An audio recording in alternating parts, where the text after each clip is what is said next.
बिहार में विधानसभा के चुनाव होने हैं, वो चुनाव आप याद रखेंगे त्रिकोणीय होने जा रहा है। और प्रशांत किशोर भी यह कसम खाकर बैठ गए हैं कि वे एक तरह से नीतीश कुमार को मुख्यमंत्री पद पे नहीं रहने देंगे और मुख्यमंत्री का जो प्रत्याशी होगा वो उनके जन स्वराज पार्टी से होगा। और वे बड़े रणनीतिकार हैं, उनके आप कई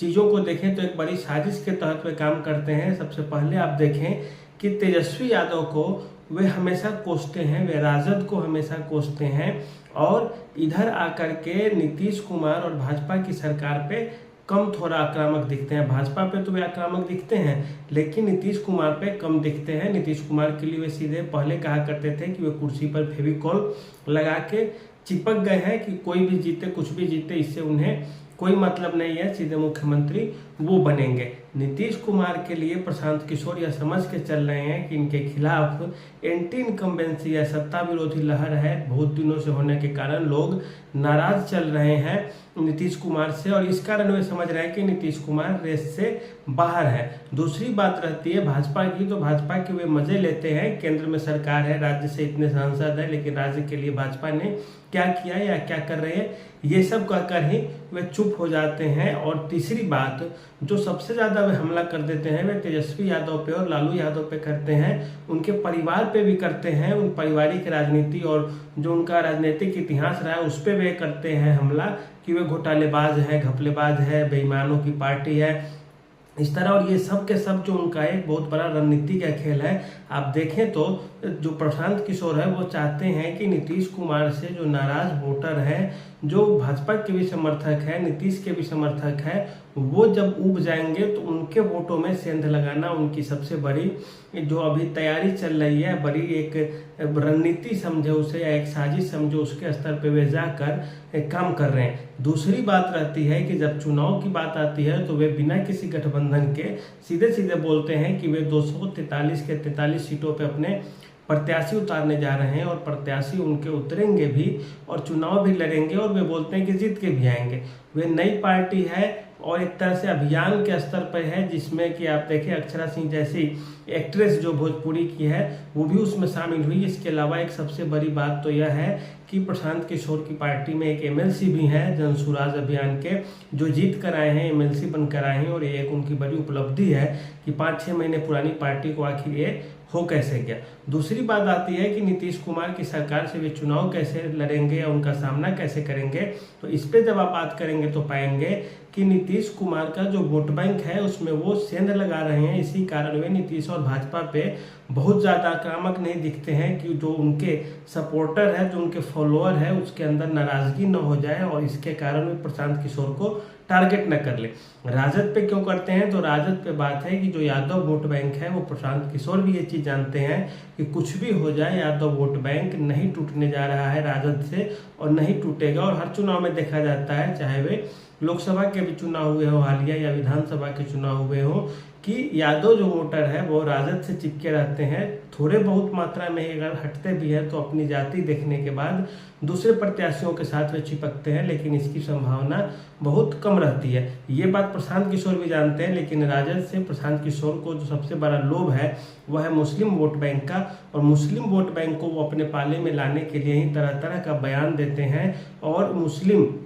मतदाताओं के अंदर या उनके क्षेत्र में जाके प्रचार प्रसार करना, उनको अपने पार्टी से जोड़ना उनकी पहली प्राथमिकता रहती है। और इस तरह से आप देखें तो राजद से केवल मुसलमानों का वोट बैंक खींचना, अपने पाले में लाना, जनसुराज अभियान या पार्टी की तरफ लाना प्रशांत किशोर की एकमात्र जो है राजनीति है या रणनीति है। दूसरी बात कि जो नीतीश कुमार के सपोर्टर हैं और इसलिए सपोर्टर है कि वो लालू यादव से चिढ़ते हैं या लालू यादव के विरोधी हैं या तेजस्वी यादव के विरोधी हैं, वो वोटर मेन जो टारगेट है प्रशांत किशोर का उसको लेना। और वो वोटर तभी आएंगे प्रशांत किशोर के पाले में जब जाकर के सीधे सीधे आप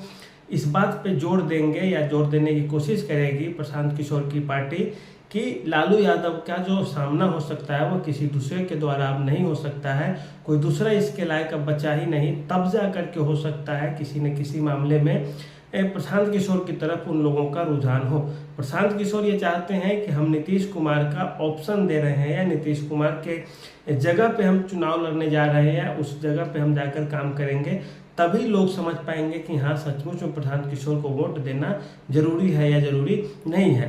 2025 है, अभी टाइम बहुत ज़्यादा है, वो रणनीतिकार भी अच्छे हैं, लेकिन यदि चुनाव लड़ते हैं मजबूती से तो नुकसान किसको होगा? तो नुकसान सीधे सीधे जदयू भाजपा गठबंधन को हो जाएगा, क्योंकि वोटों में जो भी सेंधमारी होगी वो इन्हीं लोगों के वोटों में सेंधमारी हो जाएगी। और जो दूसरी बात है राजद को नुकसान पहुंचाने की, तो यदि मुस्लिम वोट बैंक राजद से खिसकता है और राजद की तरफ आता है तो राजद तो सीधे अपने आप धराशायी हो जाएगी, इसमें कोई दो राय नहीं है। क्योंकि उपेंद्र कुशवाहा को राज्यसभा भेजकर जदयू भाजपा ने फिर से बड़ा गेम खेला है और राजनीति को पलटा है बिहार में कि कुशवाहा वोटरों से हमारी ज़्यादा करीबी है, खासा करीबी है। तो इस आधार पर देखें तो प्रशांत किशोर यही रणनीति अपना रहे हैं कि तेजस्वी यादव पे हमला करके, राजद पे हमला करके, जो राजद विरोधी खेमा है, जदयू का हो या भाजपा का हो या थोड़े बहुत राजद का भी आप ले सकते हैं, वो हमारे से प्रभावित हो, हमारी ओर आकर्षित हो, जब हम उसके बाद लास्ट में नीतीश कुमार और भाजपा गठबंधन पे हमला करेंगे और ये बताएंगे कि नीतीश कुमार के ऑप्शन हम हैं, दूसरी कोई नहीं है, फिर ऐसे में जाके लोग जनसुराज की तरफ जुड़े। तो ये एक बड़ी रणनीति है। दूसरा, राजद को जितना बदनाम करेंगे उतना ही विपक्ष कमजोर होता जाएगा और जो कुछ थोड़ा बहुत वोट बैंक होगा वो जनसुराज के खाते में जाएगा, क्योंकि लोग उनसे भी नाराज रहेंगे। तीसरी बात, जब हर सीट पे चुनाव लड़ेंगे तो मामला ऐसा तो है नहीं कि केवल जनसुराज के ही जीतेंगे प्रत्याशी, और प्रत्याशी भी जीतेंगे। ऐसे में पप्पू यादव से भी उनका साठगांठ चल रहा है कि कोसी सीमांचल के क्षेत्र में ये भी हो सकता है कि पप्पू यादव से उनकी पार्टी का गठबंधन हो जाए, पप्पू यादव अंदर ही अंदर समर्थन करने लगे, इससे भी जनसुराज को कुछ फायदा हो। तो जनसुराज हर स्तर पे काम कर रही है, जो छोटे मोटे नाराज नेता है उनको भी पार्टी में ला रही है, मुख्य धारा से ला रही है, और इस तरह से एक बड़ा खेल करके राजनीति का नया रंग ढंग बिहार में तैयार कर रही है। और इसके माध्यम से वो कई सीटों पर चुनाव जीतने की कोशिश भी कर रही है और करती भी रहेगी। असली खेल यही रहेगा कि नीतीश कुमार पर बिना बहुत बड़ा हमला किए, भाजपा पर बिना बहुत बड़ा हमला किए, सीधे सीधे भाजपा का और जदयू का जो वोट बैंक है उसको अपने पाले में खींचे कि लालू यादव और तेजस्वी यादव को काउंटर करने वाली पार्टी कोई है तो वह जनसुराज है और उसके नेता प्रशांत किशोर है। और यह एक अभियान है, उसके तहत लोग जुड़े और लालू यादव की राजनीति को चुनौती दो। तो असल मुख्य राजनीति यही है, यही कारण है कि वे नीतीश कुमार पे कम बोलते हैं, भाजपा पे कम बोलते हैं, कम बोलते हैं, लेकिन सबसे ज़्यादा राजद, तेजस्वी, लालू यादव पे बोलते हैं और उनकी नीतियों पे प्रहार करते हैं। तो कैसी लगी ये वीडियो आप हमें बताएंगे। आज के लिए इतना ही, धन्यवाद।